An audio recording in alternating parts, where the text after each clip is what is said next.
माँ मनसा,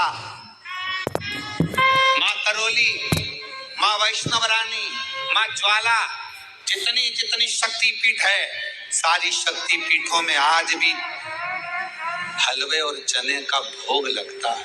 आज भी चना हलवा का भोग लगता है।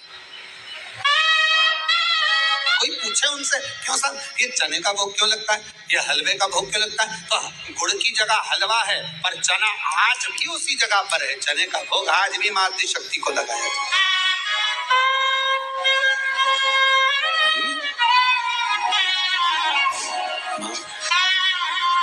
तुम ही जग की माता, तुम ही हो भगता, मैया तुम ही हो भगता, भगतन के दुख हरता, संकट के दुख हरता, सुख संपत्ति करता। ओम जय अम्बे।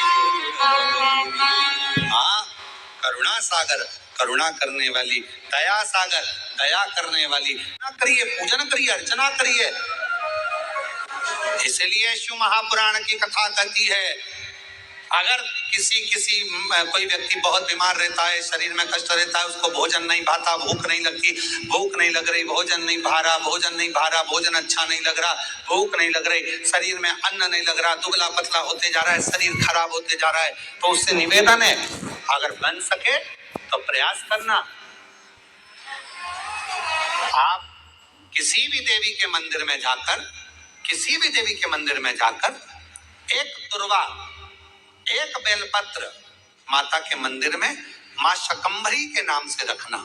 उस दुर्वा को वापिस लाना, बेलपत्र को वापिस लाना। बेलपत्र सुबह के समय खाना और दुर्वा शाम के समय खाना। ये दो, एक बेलपत्र एक दुर्वा, लगभग 5 या 7 दिन तक लगातार आपने अगर कर लिया तो भूख भी लगेगी, भोजन भी भाएगा और स्वाद भी आएगा, आपको अच्छा लगेगा। शकंभरी माता का स्मरण कर कर जीव उधर पोषण कर लेता है, उधर भर लेता है। मां शकंभरी।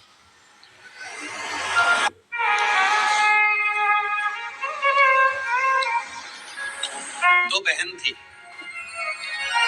एक दाती एक महाती। नाम बोलिए जरा। दाती और, दो बहन थी, दाती और महाती। दाती और महाती।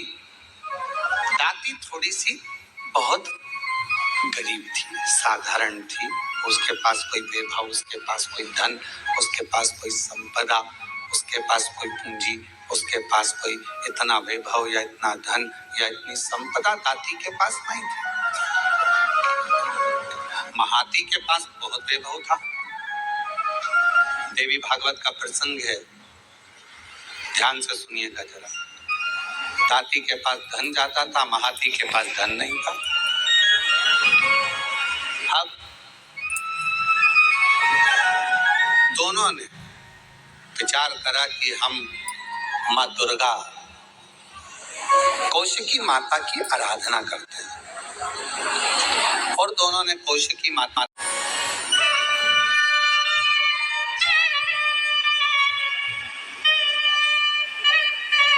दाती महाती दोनों आराधना कर रही, दोनों साधना कर रही।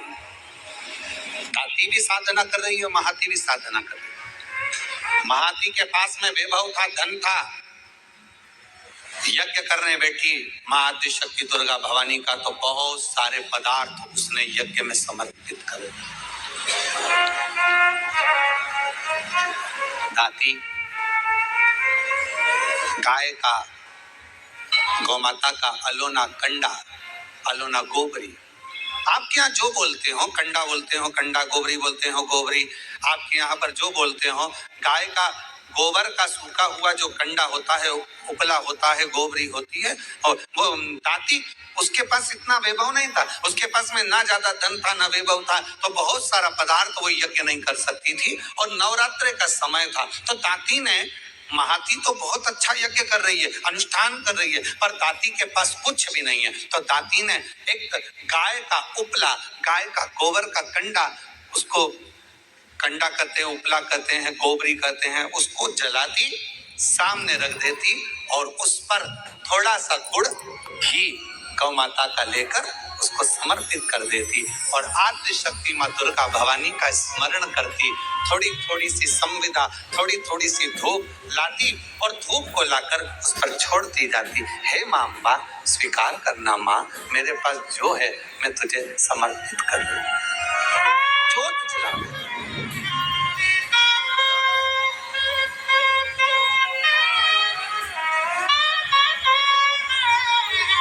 जोत जला वो भाव है, ना चौकी है सोने की और मैया को पुकार रही है, माँ को आवाज लगा रही है। कभी फुर्सत निर्धन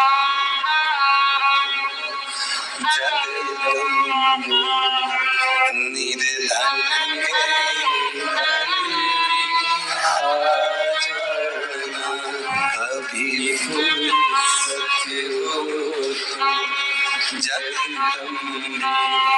निर्धन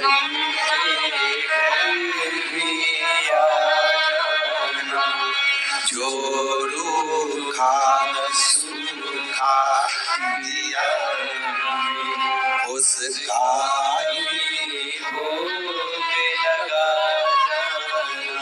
जो रूखा सूखा दिया उसका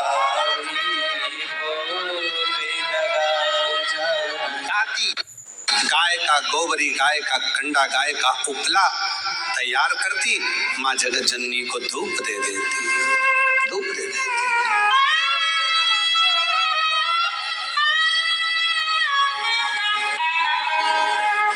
माँ, ना तो मेरे पास में चौकी है और ना मेरे पास में कोई चांदी की चौकी है, ना मेरे पास सोने की अंबारियां पड़ी पड़ी। माँ, ये तो केवल भाव का है, केवल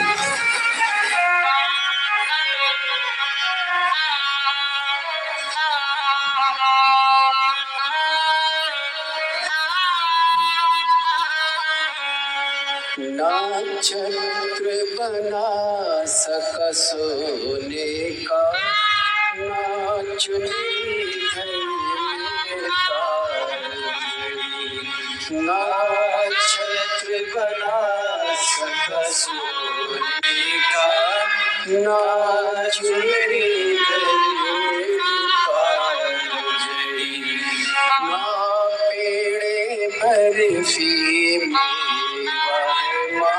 बस श्रद्धा दादी के पास कुछ भी नहीं है, कुछ भी नहीं, थोड़ा सा भाव है, केवल जो है वो समर्पित कर रही है। और महाती लगी है बहुत बड़ा अनुष्ठान करने में, ढेरों पकवान, ढेरों 56 भोग, ढेरों सामग्री, ढेरों सामग्री महाती उस यज्ञ कुंड में दे रही है, उस यज्ञ में।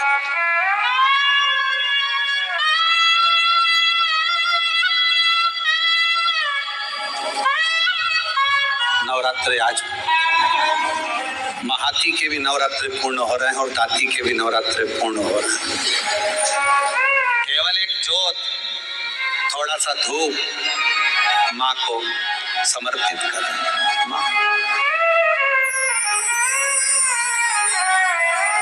समय आएगा, आज मेरी जगत जननी जगदम्बा भवानी माँ अम्बा प्रसन्न होकर सबसे पहले मेरी माँ पहुंची महाती के घर। देवी भागवत कहती है कि महाती के घर पर पहुंचते से माँ जगत जननी ने एक बूढ़ी का रूप रख लिया, बुजुर्ग, शरीर बहुत बेकार सा, बाल धोले, शरीर पर कोई आभूषण नहीं, एक नथनी नाक में पड़ी हुई है और सुंदर सी एक साड़ी पहनकर, ज्यादा महंगी वाली नहीं, बिल्कुल साधारण सी साड़ी पहनकर सुंदर सी, और माँ डंडा पकड़ती हुई बड़ा विचित्र सा रूप रखकर उसके दरवाजे पर।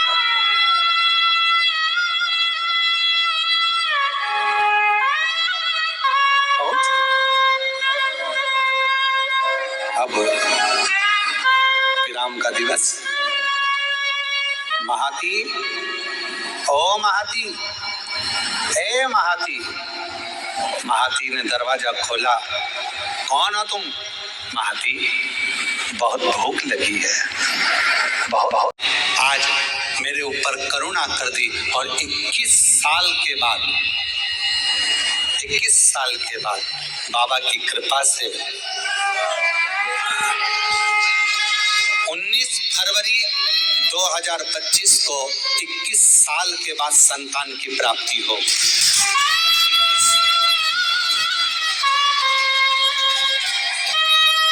21 वर्ष के बाद मैं मां बनी हूं।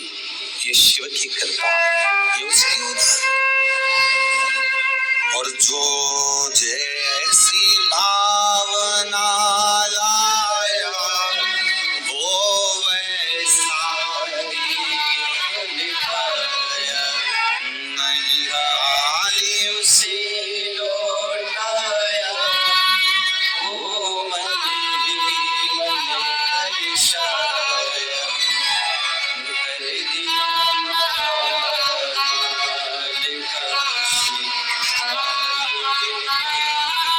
लुटा दिया वृंदावन काशी, जो जैसी लाया वो वैसा ही बलिहारा, नहीं खाली उसे लौटाया, वो मन और कर दिया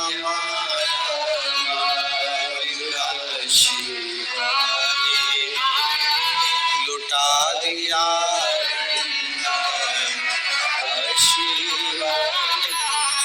तुम क्या भावना लेकर आयो, क्या लेकर आयो, या किस विचार से आयो आप कुबेरेश्वर बाबा के धाम पर, हमको नहीं मालूम। आपकी भावना क्या है? पहले तो बड़े किस्मत वाले हो जो कंकर शंकर पूजन करने के लिए आए थे, रुद्राक्ष लेने आए थे, और बाबा ने आपको एक दिन की कथा दे दी। ये शिव की बड़ी उदार। किस भाव से आए, कैसे आए, ये आपके ऊपर निर्भर करता। मेरा शंभू, मेरा त्रिकालदर्शी, मेरा कैलाशी, मेरा अविनाशी, मेरा शंकर करुणा करता है, झोली भरता है, खाली नहीं रखता। थोड़ा समय लग सकता है। 2023 में आई थी ये बहन, रुद्राक्ष महोत्सव में पहुंची थी और बाबा से प्रार्थना करती रही।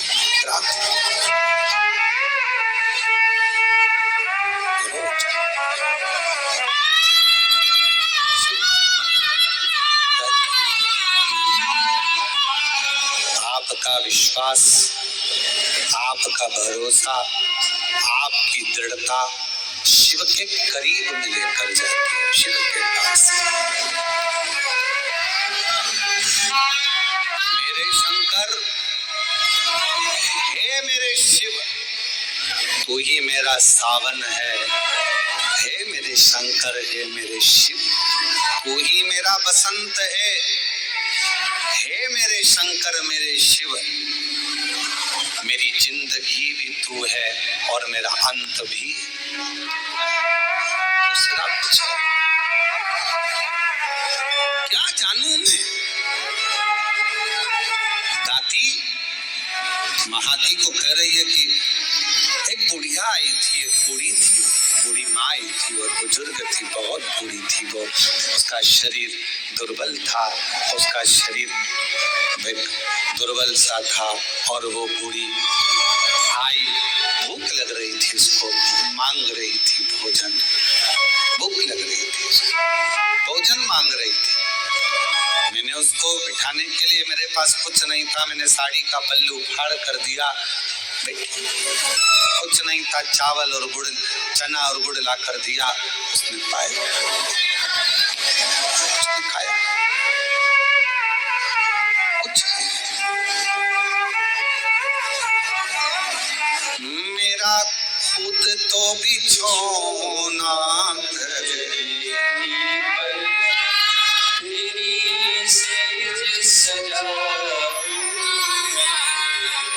मेरे पास कुछ देने को नहीं था, केवल अपना साड़ी का पल्लू ही दे दिया। वो बैठ गई, मैंने उसको गुड़ चना दे दिया और वो मुझे नहीं मालूम था कि वो तो स्वयं मेरी दुर्गा भवानी अम्बे माँ थी, जो पूरी झोली भर कर चली गई।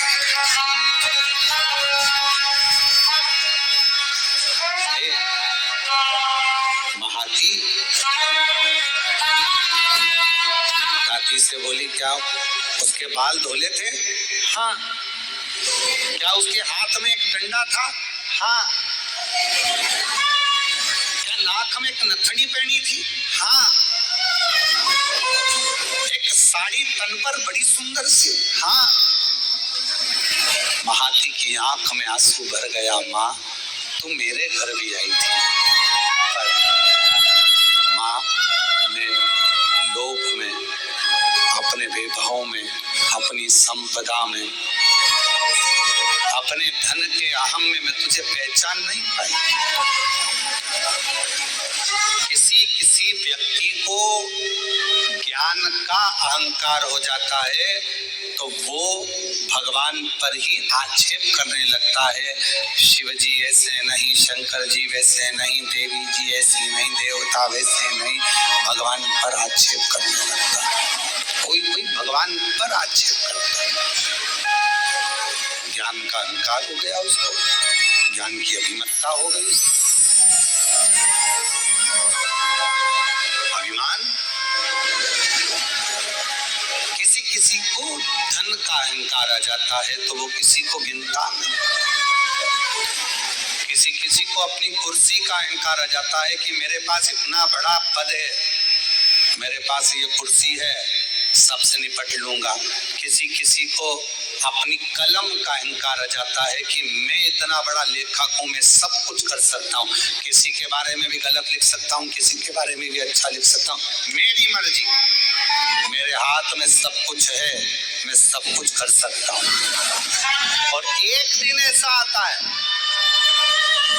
कलम तुम्हारे हाथ में होगी, कुर्सी तुम्हारे पास होगी, धन तुम्हारे पास होगा, पर तुम्हारा निर्णय भी कोई दूसरा कर रहा होगा। तब समझ में आएगा कि कलम कहाँ गई, कुर्सी कहाँ गई और धन कहाँ गया। हमने कईयों को देखा है, अच्छे करोड़पति जब हॉस्पिटल में पड़े रहते हैं तो निर्णय कोई दूसरे करते हैं कि इनको वेंटिलेटर पे कितने दिन रखना है, ऑक्सीजन लगवाना है कि नहीं लगवाना, वेंटिलेटर पे कितने दिन रखना है, कौन से हॉस्पिटल ले जाना है, ले जाए कि नहीं ले जाए, अच्छे हॉस्पिटल ले जाए कि नहीं ले जाए। निर्णय दूसरे देते हैं। धन तुम्हारा, पैसा तुम्हारा, कुर्सी तुम्हारी, पद तुम्हारा, प्रतिष्ठा तुम्हारी, कलम तुम्हारी, सिग्नेचर तुम्हारे, पर तुम्हारा निर्णय भी कोई दूसरा लेता है। इसलिए कभी हम में मत भूलो,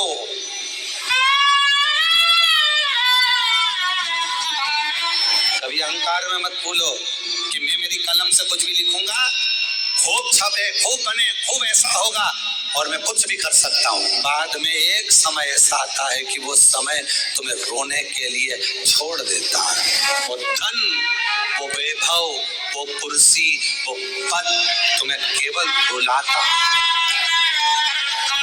इसलिए सावधान, सावधान।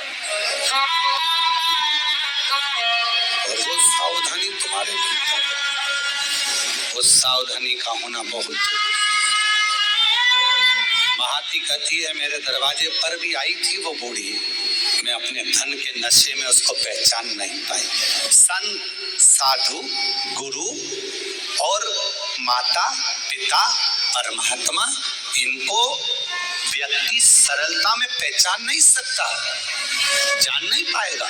जब वो चला जाएगा तब समझ में आएगा मेरी सास इतनी धर्मात्मा थी, मेरे ससुर ऐसे थे, मेरे गुरुजी ऐसे थे, हमने उन गुरुजी से मिले, वो हमें क्या मालूम, तो इतने पहुंचे हुए। अरे हम तो ऐसे ही समझते थे, होंगे कथा करते, होंगे ऐसा करते, हम होंगे वैसा करते, हम तो जान नहीं पाए, पहचान नहीं पाता व्यक्ति,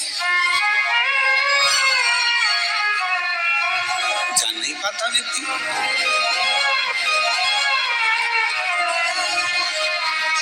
थोड़ा ध्यान रखो, महाती कहती है कि मैं नहीं पहचान पाई कि वो बूढ़ी माँ स्वयं जगत जननी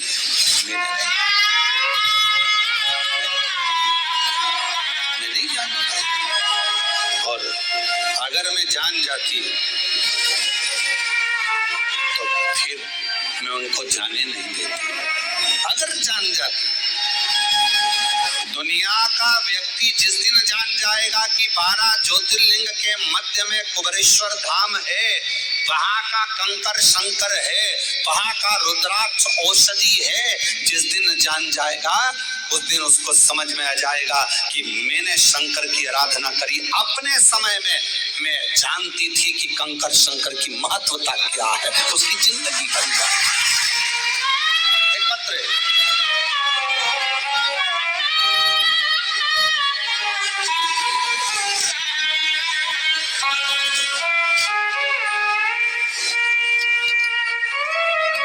पिंकी देवी गया जी बिहार से आई, कहीं बेटी हो पिंकी देवी गया जी हटा के बेटी के जन्मदिन पर फूटना चाहिए।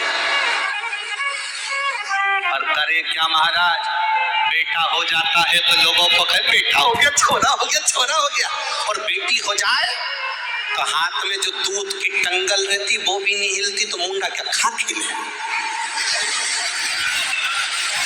बेटी किसी के यहाँ तो करोड़ों का धन होता है, और बेटी हो जाए तो ऐसा मुंह कर जाता करोड़ों का धन, और उसके बाद भी बेटी हो गई। महाराज जी बेटी हो गई, हमने कहा भगवान की बड़ी कृपा हो गई, तुम्हारे घर बेटी हो गई, इतना सारा धन है, कम से कम कन्यादान में लगाओगे तो कोई पाप भी करा होगा तो पुण्य में तो बदल जाएगा। अच्छा है बेटी हुई है, ये पुण्यता है तुम्हारी, ये आनंदता है तुम्हारी।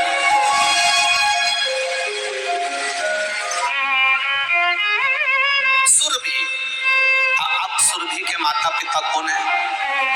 दक्ष प्रजापति और माता वीरणी, ये कामधेनु सुरभि के माता पिता पाल पोस कर बड़ा कर रहे थे। एक दिन पाल पोस कर बड़ा करते करते वीरणी से आज सुरभि ने कहा माँ, माँ बोलो क्या बात है? सुरभि कहती है माँ, मुझे भगवान नारायण स्वर्ग में बुला रहे हैं, क्या मैं जा सकती हूँ? वीरणी ने कहा तू इतनी छोटी, तुझे भगवान विष्णु क्यों बुलाएंगे? माँ, भगवान विष्णु और लक्ष्मी जी में झगड़ा चल रहा है।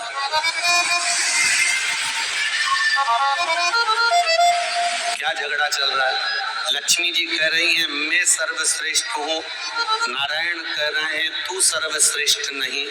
अब दोनों में झगड़ा चल रहा है, तो भगवान विष्णु ने मुझे बुलाया है।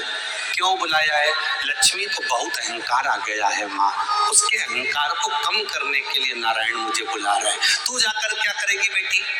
सुरभि कहती है माँ, कामधेनु कहती है माँ मुझे जाना पड़ेगा क्योंकि नारायण बुला रहे हैं। माँ वीरणी ने कहा ठीक है जा, और वीरणी अपनी बेटी सुरभि को कामधेनु को स्वर्ग भेज दी। जैसे स्वर्ग में कामधेनु गई, भगवान नारायण ने कहा कामधेनु वीरणी हमें तीर्थ करने जाना, अगर हम इस नारायण के स्वरूप में तीर्थ करने जाएंगे तो लोग हमें देखकर पूजने लग जाएंगे, इसलिए हम तुम्हारे शरीर में बैठकर तीर्थ करेंगे। 33 कोटि देवताओं को माता सुरभि ने अपने शरीर में बिठा लिया। भगवान नारायण तीर्थ करने ले गए। 8 दिन तक नारायण स्वर्ग नहीं आते। 10 दिन निकल जाते, भगवान नारायण स्वर्ग नहीं आते। तो लक्ष्मी जी को टेंशन बढ़ा कि मेरा पति आखिर जाता कहाँ है, भगवान विष्णु आखिर जाते कहाँ है। लक्ष्मी जी को टेंशन बढ़ा, लक्ष्मी जी को चिंता बढ़ी कि नारायण कहाँ गए, नारायण पहुंचे कहाँ है। अब तो सारे देवता गौ माता के अंदर बैठ के तीर्थ करने चले जाते।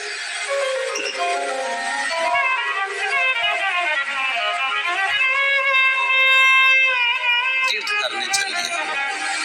अब वो तो अलमस्त होकर, आनंदित होकर चले तीर्थ करने के।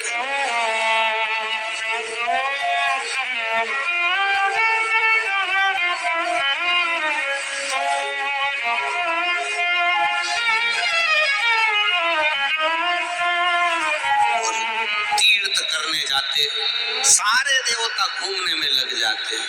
महाराज सारे देवता, वीरणी ने आज्ञा दे दी, सुरभि कामधेनु बैकुंठ गई। भगवान नारायण कामधेनु गाय में बैठकर, सुरभि में बैठकर सारे देवताओं को बिठाकर तीर्थ करने गए।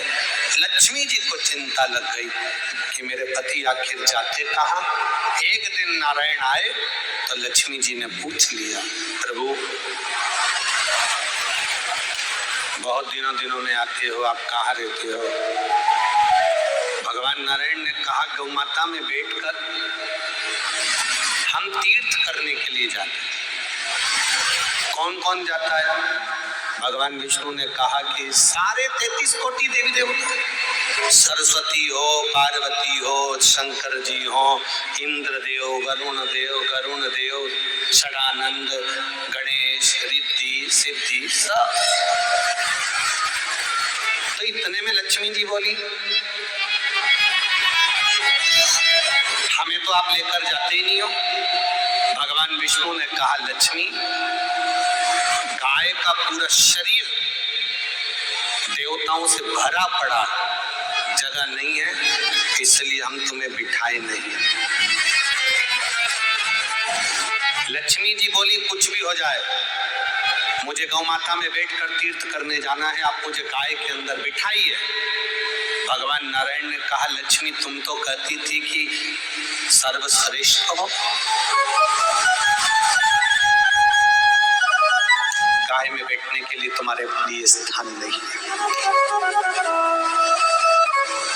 तुम तो कहती थी कि मेरा पद अलग है, मेरी प्रतिष्ठा अलग है, देवताओं से मैं अलग बैठती हूँ, तो फिर तुम गौ माता में कैसे बैठोगी।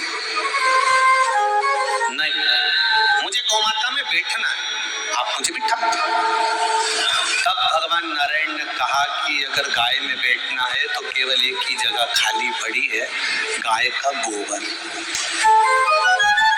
अगर तुम चाहो तो गाय के गोबर में बैठ जाओ। लक्ष्मी कहती है, मैं राजरानी, मैं पटरानी लक्ष्मी, दुनिया का भंडार भरने वाली गाय के गोबर में बैठूंगी। भगवान विष्णु ने कहा, बैठना हो तो बैठ जाओ, 3 देवता और घूम रहे हैं, कुर्सी एक ही है।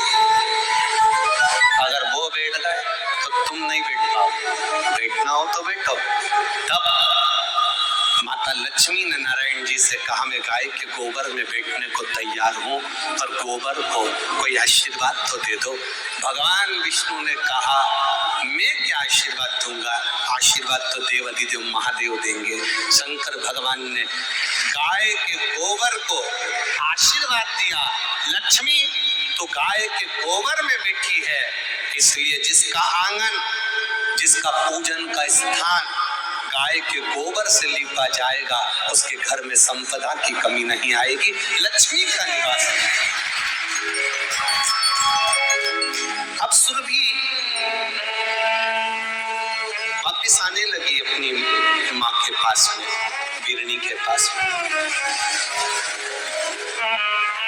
सुरभि वापिस आ रही अपनी माता के पास, और जब सुरभि अपनी माता के पास वापिस आने लगी, तभी सुरभि को आते हुए उसी समय पर राजा दिलीप सूर्यवंश के वहां से निकल कर आ रहे थे, राज्य को जीत कर राजा दिलीप निकल कर आ रहे थे और उन्होंने सुरभि गाय को, कामधेनु को देख कर भी प्रणाम नहीं किया। उन्होंने सुरभि गाय को, कामधेनु को देखकर प्रणाम नहीं किया।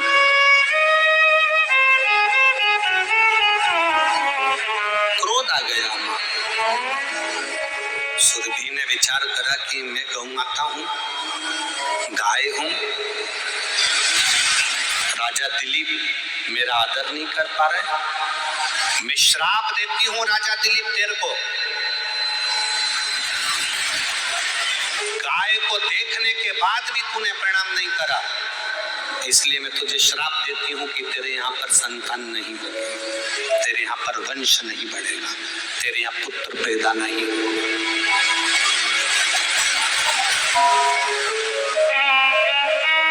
तेरे घर में औलाद नहीं होने वाली।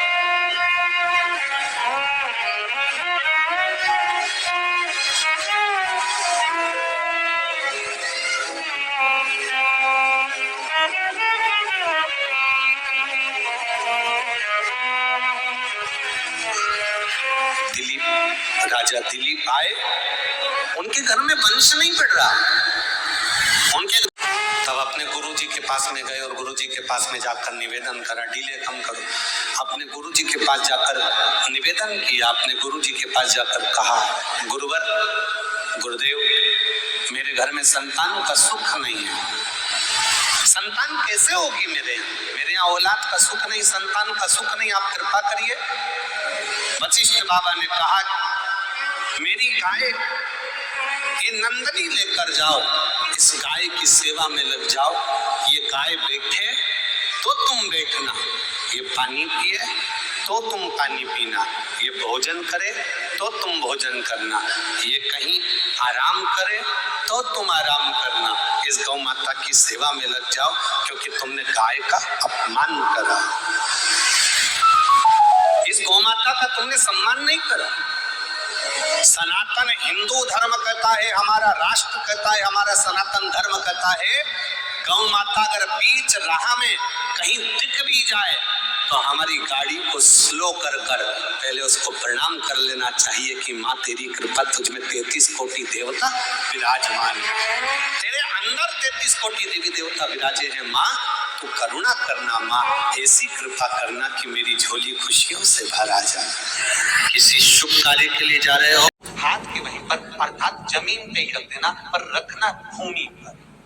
महाराज, कैसी भी बीमारी होगी, अगर चलने में भी तकलीफ हो रही होगी तो अष्टमी को कर कर देखना, 11 या 12 तक आपको अंतर मालूम पड़ जाएगा। एक निवेदन करना चाहूं, बुधवार के दिन अष्टमी है, दुर्वाष्टमी, जिनको शुगर की बीमारी हो, बीपी हो, उनसे निवेदन करूंगा, गणेश जी का दांत जो टूटा हुआ है, उस टूटे हुए दांत के भाग की ओर 5 दुर्वा सफेद दुर्वा, पानी का जो जलाशय होता है, कुआं होता है, बावड़ी होती है, तालाब होता है, नदी होती है, वहां लगती है सफेद दुर्वा, 5 सफेद दुर्वा टूटे हुए दांत की ओर समर्पित कर दें। बुधवार के दिन, अष्टमी तिथि दुर्वाष्टमी के दिन, दोपहर में ठीक 12 बजे वही दुर्वा 5 मिनट बाद उठा लें और उस दुर्वा को एक दिन में सुबह खाली पेट एक दुर्वा को खा लें। महाराज, आपका शुगर और बीपी लेवल में मिलेगा, जांच करना। 3 कहने हैं जो बड़ी कीमती है,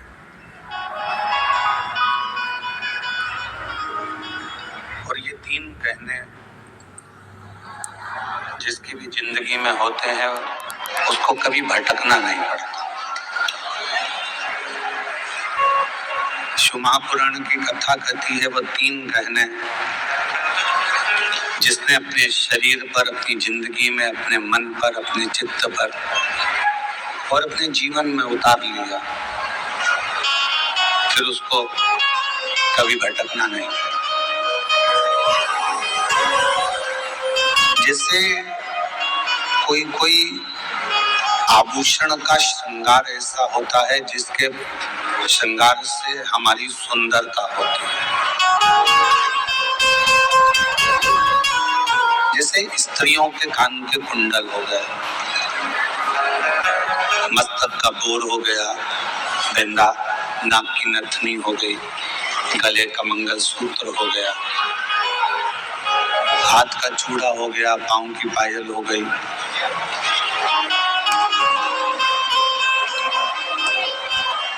ये कुछ गहने हैं, ऐसे हैं जिन गहनों से सुंदरता नजर आती है।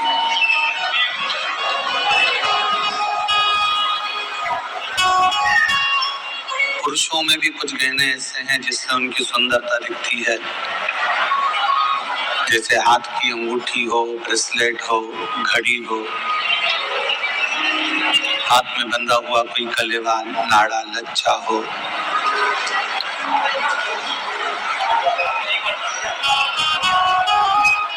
पुरुष के जीवन में भी बहुत से गहने हैं। परशु महापुराण की कथा कहती है कि श्रेष्ठ गहना उसकी वाणी का होता है। अगर वाणी ठीक नहीं है तो किसी गहने का कोई मोल नहीं।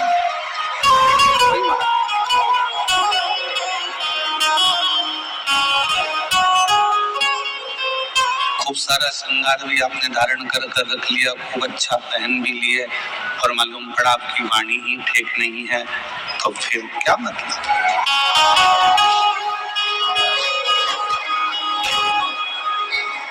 अगर वाणी तुम्हारी ठीक है, तुम्हारी वाणी अगर श्रेष्ठ है, तो फिर आप कोई गहना पहनो चाहे ना पहनो, तुम्हें जीवन भर लोग सुंदर ही कहेंगे और सुंदर ही।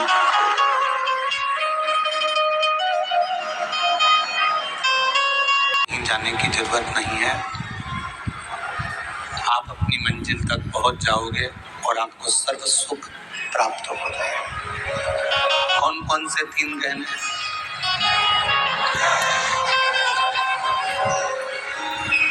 वो 3 गहने हैं। पहले नंबर का है विश्वास।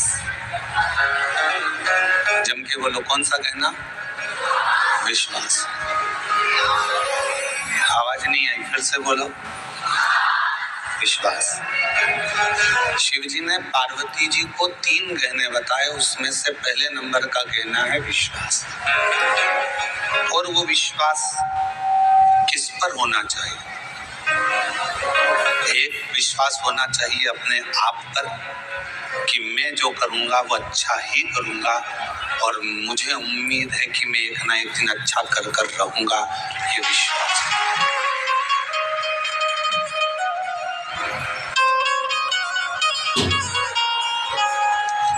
हमारा विश्वास, हमारा भरोसा, हमारी दृढ़ता, और ये विश्वास खुद पर भी हो और मेरे शिव पर भी। ये विश्वास स्वयं पर भी होना चाहिए और देवाधिदेव महादेव पर भी होना चाहिए।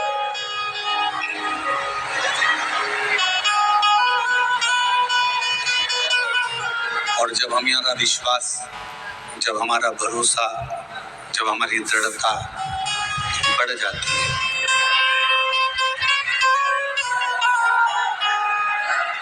जब हमारा विश्वास, हमारी दृढ़ता बढ़ जाती है कि हम जो नहीं भी कर सकते हैं वो शिव जी की कृपा से कर दिखाते हैं और मंजिल तक पहुंच जाते हैं।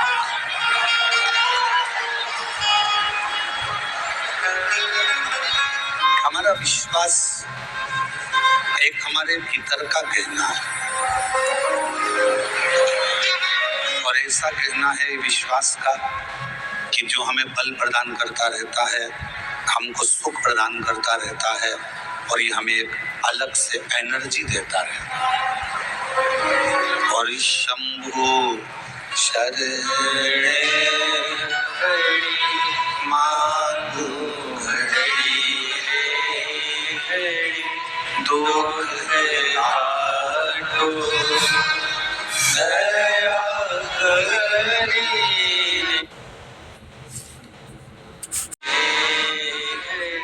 दुख काटो दया करी दर्शन आओ।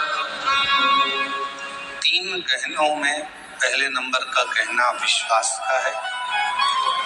अब शिव जी ने पार्वती से कहा दूसरे नंबर का गहना जो मनुष्य के पास होना चाहिए वो है उसकी मेहनत का गहना। दूसरा गहना है उसकी मेहनत का, उसका परिश्रम, उसकी मेहनत।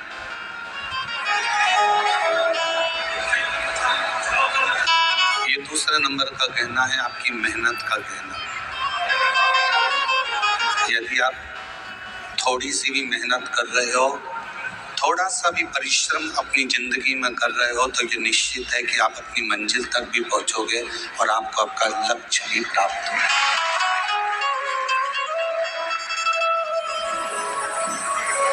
फिर शिव जी ने तीसरे नंबर का गहना बताया।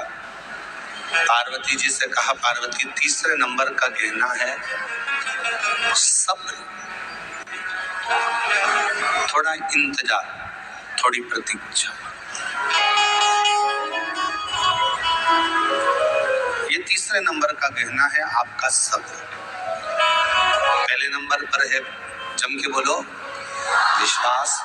दूसरे नंबर पर है मेहनत और तीसरे नंबर पर है सब्र, थोड़ा इंतजार। जब आपने विश्वास कर लिया, भरोसा कर लिया, फिर आपने मेहनत कर ली और मेहनत करने के बाद भी अगर आपको फल नहीं मिल रहा है, विश्वास करने के बाद भी यदि आपको फल प्राप्त नहीं हो रहा है तो फिर थोड़ा सा इंतजार करना, मेहनत करते रहना, विश्वास करते रहना, फिर थोड़ा इंतजार करना और इंतजार का फल जब मिलेगा तो जीवन एकदम आनंदित हो जाएगा। फिर तो शिरडी के साईं बाबा का एक मूल मंत्र है श्रद्धा सब्र। श्रद्धा होना चाहिए और सबूरी होना चाहिए, थोड़ा प्रतीक्षा, थोड़ा इंतजार।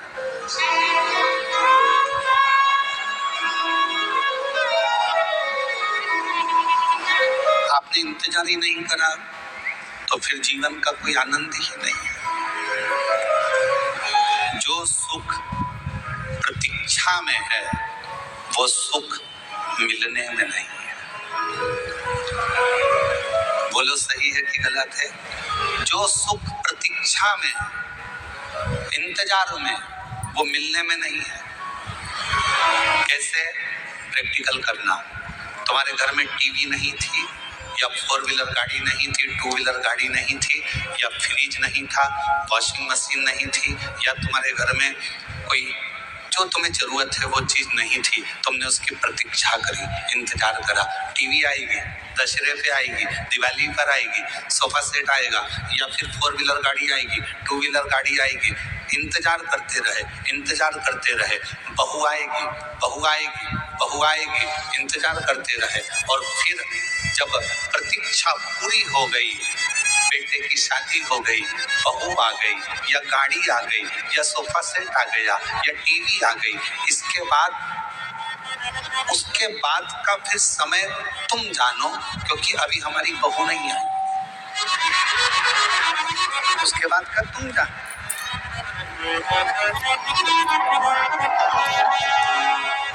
बोलो सही है कि गलत है? प्रतीक्षा थी, थोड़ा सब्र था तो थोड़ा आनंद था।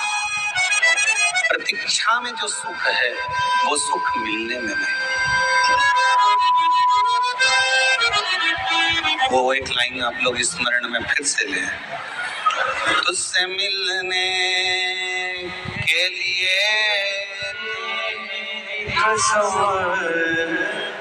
तुझसे मिलने के लिए एक मुलाकात जरूरी है सनम, एक मुलाकात जरूरी है सनम। प्रतीक्षा करो, इंतजार। और जो सुख इंतजार में है वो मिलने में नहीं है।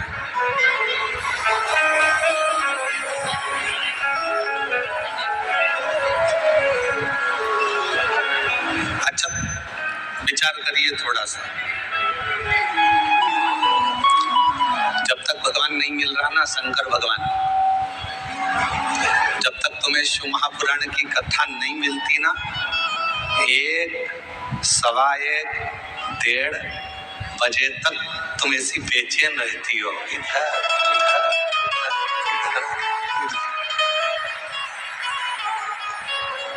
और जैसे ही कथा चालू हुई और शिव महापुराण की कथा मिल गई, फिर तुम्हारी प्रतीक्षा समाप्त हो गई। फिर उससे मिल लिए, कथा 2.5 घंटे की कानों में पड़ गई। अब फिर जैसे ही सुध नहीं रहेगी, क्यों इतनी जल्दी 4 बज गई? जिसका इंतजार रहता है ना, और उससे अगर मिलन हो जाए तो उससे मिले हुए 10 घंटे, 12 घंटे, 8 घंटे, 4 घंटे थोड़े से लगते हैं। इतनी जल्दी? फिर 4 बजते से ही अपनी अपनी दरी संभाली, बैग पीछे करा,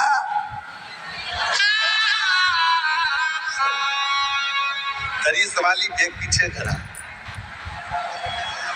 मैं संजय जी परिवार, विशाल जी की मम्मी जी से कहूंगा आपसे, एक बार रात्रि के समय पर यहाँ आके दर्शन जरूर करना। ऐसा योग कभी दूसरी बार बीजापुर में नहीं बनने वाला जो दर्शन का योग। आप आइए,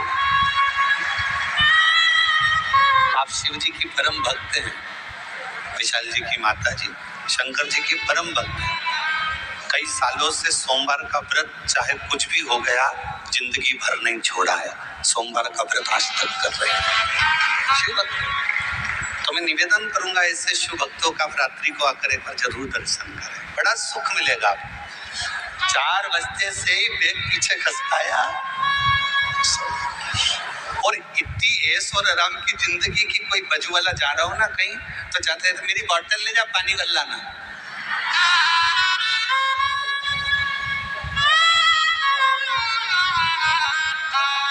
हम तो बाबा के भरोसे चलते हैं, हम तो बाबा के भरोसे चलते हैं।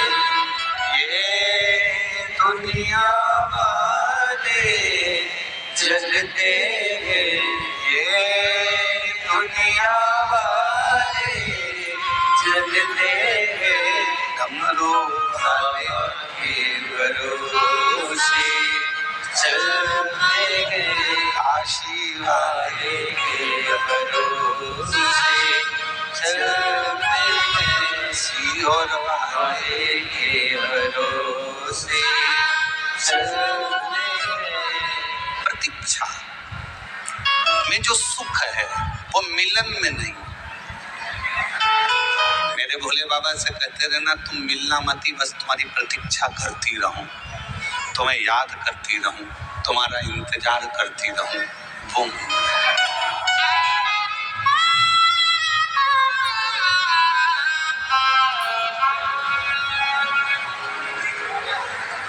तुम्हारा इंतजार मूल है।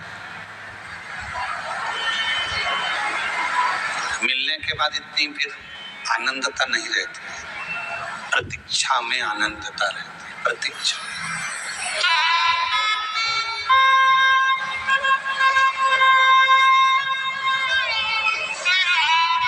गहने मेरे शंकर भगवान ने बताए हैं। पहले नंबर का बोलते जाओ विश्वास, दूसरे नंबर की आपकी मेहनत, तीसरे नंबर पर है सब थोड़ा इंतजार।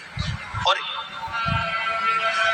स्टेशन पर पहुंचते से ही अगर तुम जैसे ही पहुंचे और वैसे ही धड़धड़ाती हुई ट्रेन तुम्हारे सामने आ जाएगी तो तुम्हें घबराहट हो जाएगी। थोड़ा सा पहुंच गए स्टेशन पर और फिर तुम्हारी ट्रेन 5-10 मिनट इंतजार के बाद अगर आएगी ना तो तुम्हें सुकून मिलेगा कि हाँ अब आ रही है, मैं पहुंच गई हूँ, अब मेरी ट्रेन आएगी, मैं बैठूंगी और अपनी मंजिल तक पहुंच जाऊंगी। इंतजार बहुत जरूरी है और बिना इंतजार के कोई सुख का अनुभव भी नहीं। एक महिला ने अपने पत्र में लिखा, गुरुजी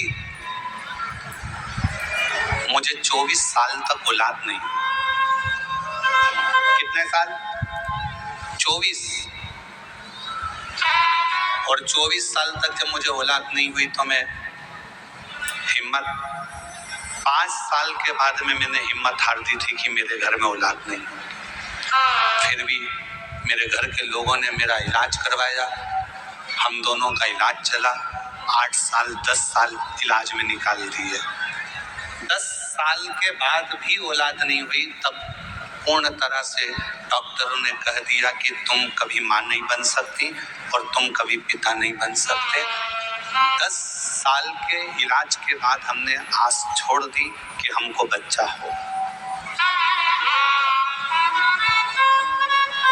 15 साल निकल गए, 18 साल निकल गए, शादी के 20 साल निकल गए, 22 साल निकल गए और 22 साल निकलने के बाद 23 साल का जब आया, 23वें साल में हमारे घर के पास में एक किराएदारनी आई और उस किराएदारनी ने कहा कि एक सियोर वाला महाराज कथा कहता है, आस्था चैनल पर आती है, भाभी आपको औलाद नहीं है, कितने साल हो गए?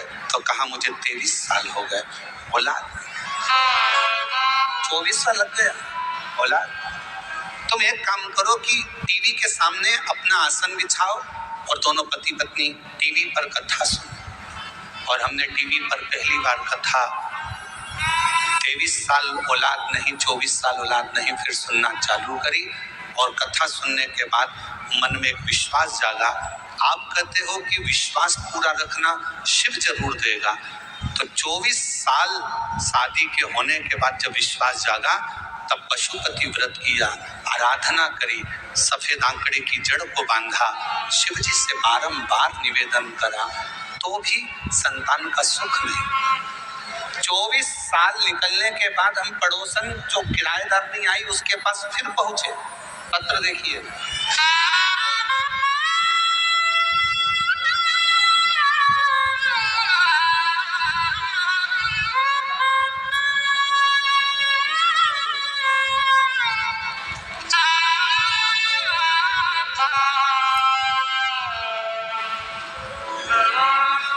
मेरा नाम सोसीमा राजेंद्र पाटिल, गांव सियूर, तहसील बेजापुर, जिला छत्रपति संभाजी नगर। कहीं बैठी हो तो बच्चों को लेके आ सकते हैं। 24 साल निकलने के बाद भी संतान का सुख सामने नजर नहीं आया तो किराएदारनी से कहा कि वो सियोर वाला महाराज भी झूठ बोलता है। किराएदारनी ने कहा तू ऐसी बात मत कर, मैं सबकी बुराई सुन सकती हूँ पर वो सियोर वाला महाराज की नहीं सुन सकती, वो झूठ नहीं बोलता। उस किराएदारनी ने अपने उस बहन ने पत्र में लिखा कि किराएदारनी बोली वो सियोर वाला महाराज कथा नहीं कहता, शंकर स्वयं कथा कहता है और मुझे विश्वास है तेरे घर औलाद होगी। एक बार फिर वापिस सफेद आंकड़े की जड़ का प्रयोग कर, वापिस प्रयोग करा और बाबा की कृपा से 15 फरवरी 2024 को एक नहीं, बाबा की कृपा से 2 संतान ने जन्म लिया। 24 साल के बाद दोनों संतान के फोटो लगा रही हूँ। दोनों के फोटो आप लोग एलईडी पर आस्था चैनल पर देख सकते हैं। एलईडी आस्था चैनल पर दोनों के फोटो देख सकते हैं। एक नहीं 2 मेरे बाबा ने दी और 24 साल के बाद शिव पर अगर कहीं बैठी हो तो दोनों बच्चों को लेकर आ सकते। शिव पर करा भरोसा, कभी टूटा नहीं, कभी नहीं। इंतजार बहुत जरूरी, सब्र बहुत जरूरी। 3 कहने मेरे शंकर भगवान बता रहे हैं पार्वती जी को। पहले नंबर का बोलते जाओ, विश्वास अपने आप पर भी रखना और देवाधिदेव महादेव पर भी रखना। दूसरे नंबर का अपनी मेहनत में पीछे मत हटना, परिश्रम करते रहना, कुआं खोदते रहो, 10 कुएं मत खोदना।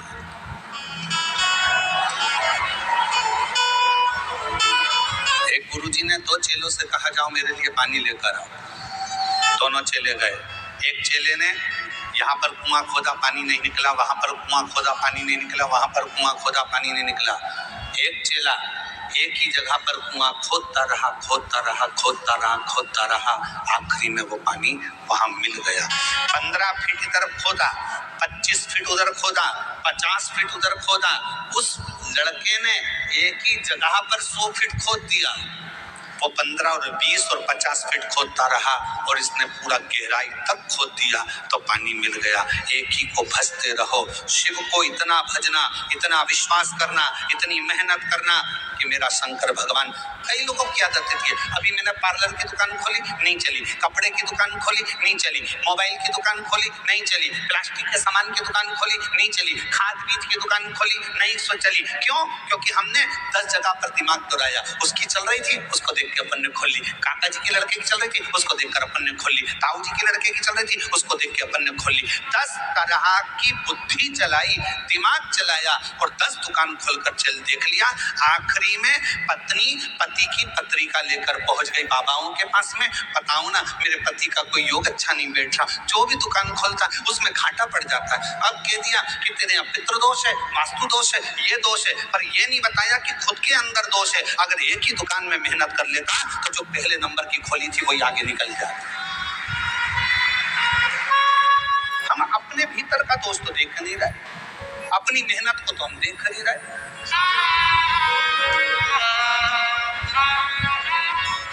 और मत बुरे कर्म कर बंदे वरना पछताएगा। की आंखों से तू बच नहीं पाएगा, तू बच नहीं पाएगा। एक जगह पर अपने विश्वास को अडिग रखो।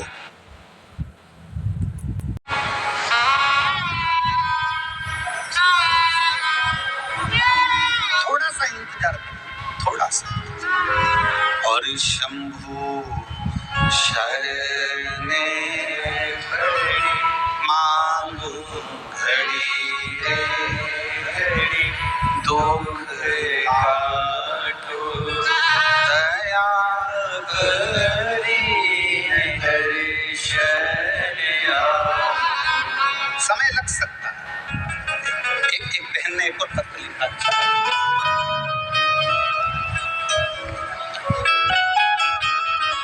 मैं मंगलाबाई शंकर कोली, गांव तरवाड़े, जिला धूलिया की रहने वाली हूँ।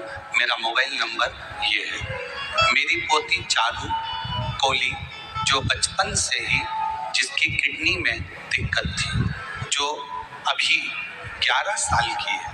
कहीं बैठी हो चारू, चारू बेटा अगर कहीं बैठी हो तो हाथ हिला सकती हो, और यदि उसकी दादी आई हो तो वो भी हाथ हिला सकती है। मेरी पोती चारू कोली, जो बचपन से ही किडनी में दिक्कत थी, जो आज 11 साल की है, इलाज के लिए हमने मुंबई, गुजरात। और सावधानी की जरूरत है मेरी माताओं। आप गाय को रोटी दो ना दो, पर इतना जरूर करना कि गाय को अगर किसी ने पॉलीथीन में रोटी डाली है तो वो पॉलीथीन को निकाल कर अलग करना और रोटी गाय के मुख में देना, और पॉलीथीन कहीं जमीन में कहीं दूसरी जगह गाड़ देना। पॉलीथीन, पन्नी जमीन में भी अगर पड़ी है तो 15 दिन, 20 दिन, 1 महीना, 2 महीना, 4 महीना, 6 महीना, 8 महीना, 10 महीना, 1 साल निकल जाए तो भी पॉलीथीन खराब नहीं होती। वो पन्नी के अंदर, जमीन के अंदर सड़ती रहेगी, पर वो खराब नहीं होगी। वो जैसी है वैसी छार छार हो जाएगी, पर पॉलीथीन पॉलीथीन ही रहेगी। गौ माता के पेट में पॉलिथीन जाती है, उसको कैंसर हो जाता है। उसकी रक्षा करो। धर्म की अधर्म का, प्राणियों में विश्व का, उसकी रक्षा करना हमारा फर्ज है। जैसे हम आपसे कहते हैं कि कोई बड़ी बीमारी हो तो शंकर जी के मंदिर में जाकर एक लोटा जल चढ़ाओ, उसी तरह गौ माता के जीवन में अगर दुख आए तो आपको खड़े रहना चाहिए। जब बड़ी बीमारी आए तो शिव तत्व का स्मरण करना चाहिए। गौ माता के जीवन में अगर दुख आए तो आपको वो पन्नी अलग करना चाहिए। सुख एक पत्र आया है,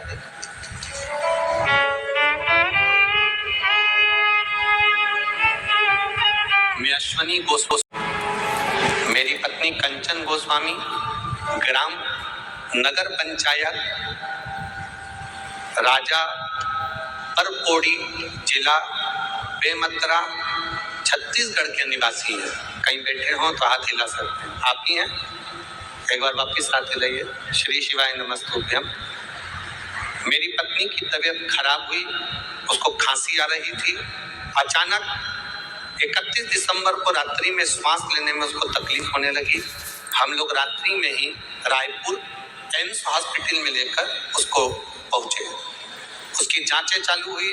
रिपोर्ट में डॉक्टर ने बताया कि इसकी छाती में पानी भर गया है।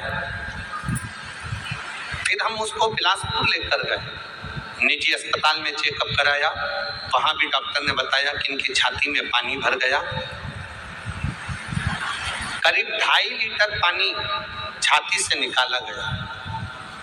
और गुरुदेव, डॉक्टर ने कहा कि इनको कोई बड़े हॉस्पिटल में ले जाओ, इनको कैंसर के लक्षण हैं और कैंसर है।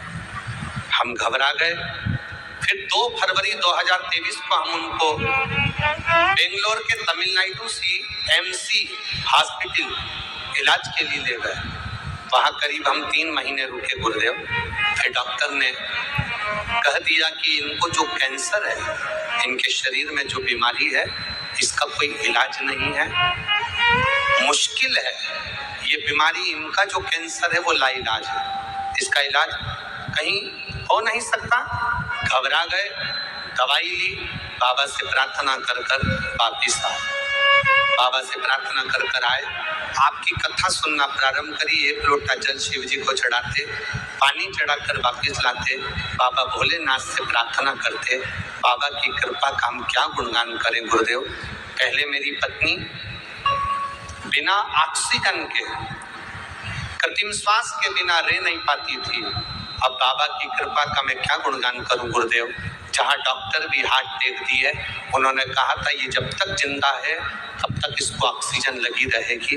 पर बाबा की कृपा से आज मेरी पत्नी प्राकृतिक श्वास ले रही है, उसकी ऑक्सीजन लेना बंद कर दी गई है गुरुदेव।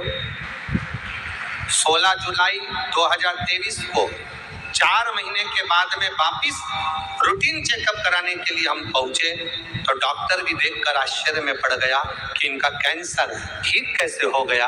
ये बाबा की कृपा। एक बार दोनों हाथ दिला दो। बहुत बहुत साधुवाद। श्री शिवाय नमस्तुभ्यम। शिव तत्व की प्राप्ति इसी को है।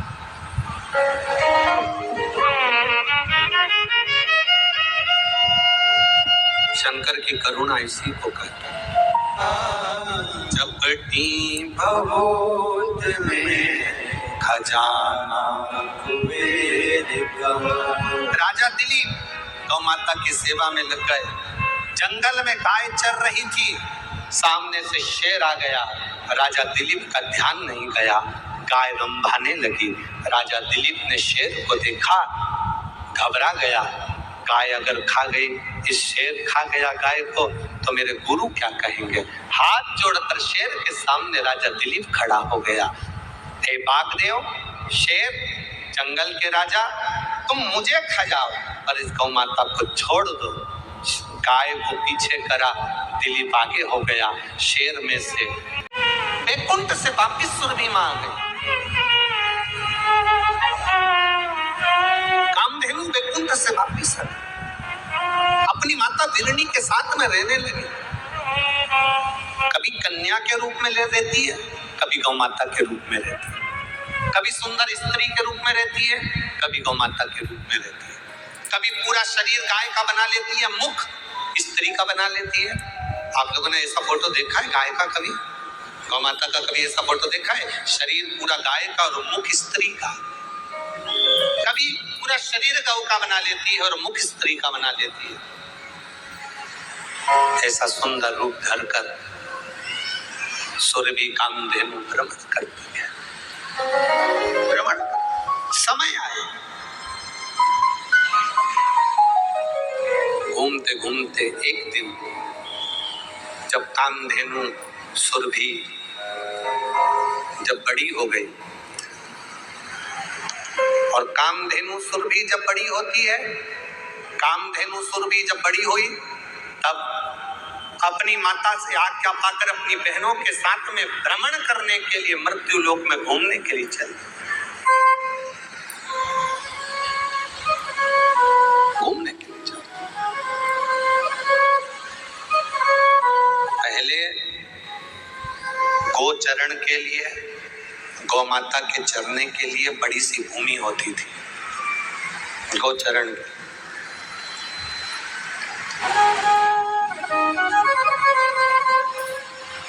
अभी आशीष आपको बोल रहा था, आपने सुना होगा, आशीष कथा के पहले बोल रहा था, तुम अन्नदान में अगर पैसा दान कर रहे हो ऑनलाइन तो उसमें लिख के भेजो व्हाट्सएप पे कि हमने अन्नदान में किया। तुम मंदिर निर्माण में दान कर रहे हो तो मंदिर निर्माण का लिखकर भेजो कि मंदिर निर्माण में दिया। तुम गाय के कन्यादान में अगर दान कर रहे हो कि आज एकादशी है, गौ माता का विवाह हो रहा है तो उसके दान में कन्यादान में देना है, तो वो लिखकर भेजो कि कन्यादान में दिया। कम से कम तुमने जो कन्यादान में दिया हम उसको उठाकर जो नई गौशाला का निर्माण हो रहा है उस गौशाला में तुम्हारी तरफ से लगा दे, जिससे लगे कि कन्यादान आया था तो यहाँ लगा। गौ माता के चारे के लिए दिया है तो चारा लिखकर भेजो कि हमने चारे के दिया, जिससे चारा खा सके।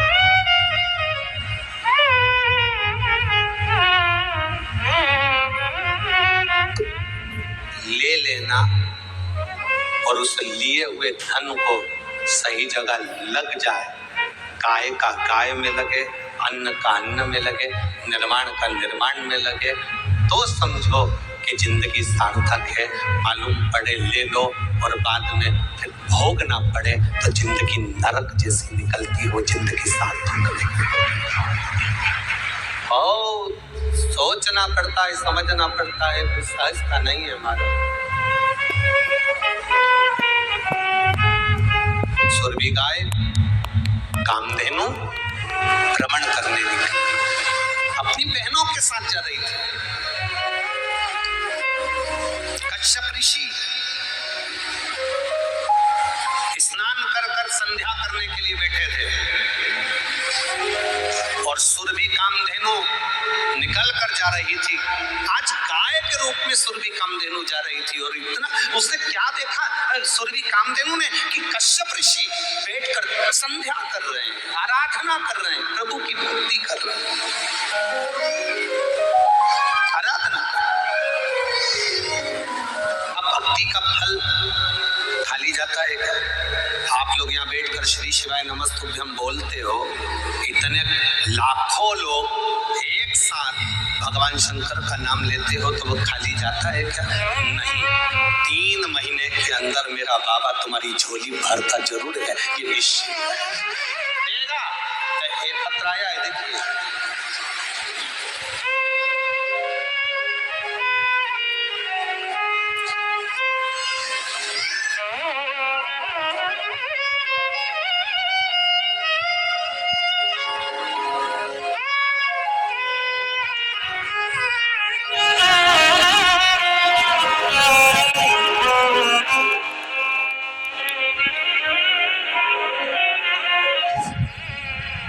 मेरा नाम सुरेखा साहू है, पति का नाम नीतू कुमार, सुंदर नगर भिलाई से आए।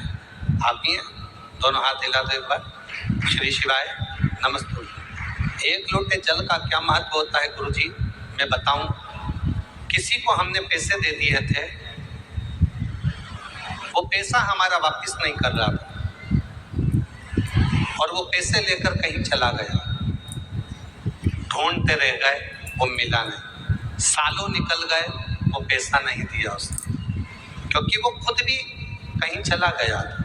अब करें तो करें क्या। तब किसी ने कहा, पंडाल में बैठकर कथा सुनने पर अपना नाम और गोत्र बोलकर, कथा के पंडाल में जब श्री शिवाय नमस्तुभ्यम महाराज बोले और बोले सब दुख काटो बाबा, तब अपने दिल की बात अपना नाम और गोत्र बोलकर बाबा से अपने मन की बात कहना वो सुनता है।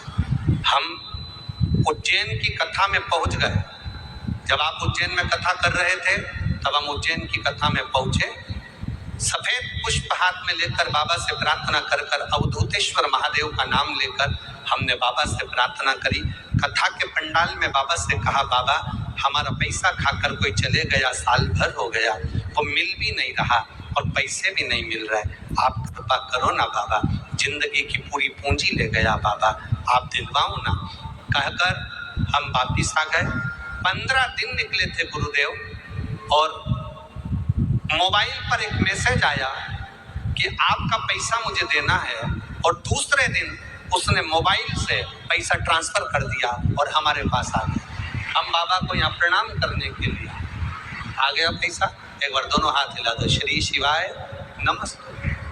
बैठिए। शिव तत्व की प्राप्ति इसी को कहते हैं बाबा, शंभु इसी को। ये शिव है, भूख नहीं। शंकर। एक पत्र बड़ा सुंदर आया, देखिए।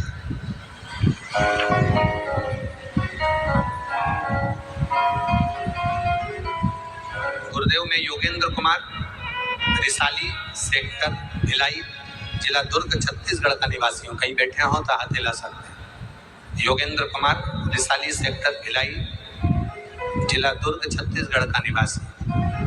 गुरुदेव मैं आर्मी में था, 17 साल भारतीय थल सेना की नौकरी कर कर सेवानिवृत्त हुआ।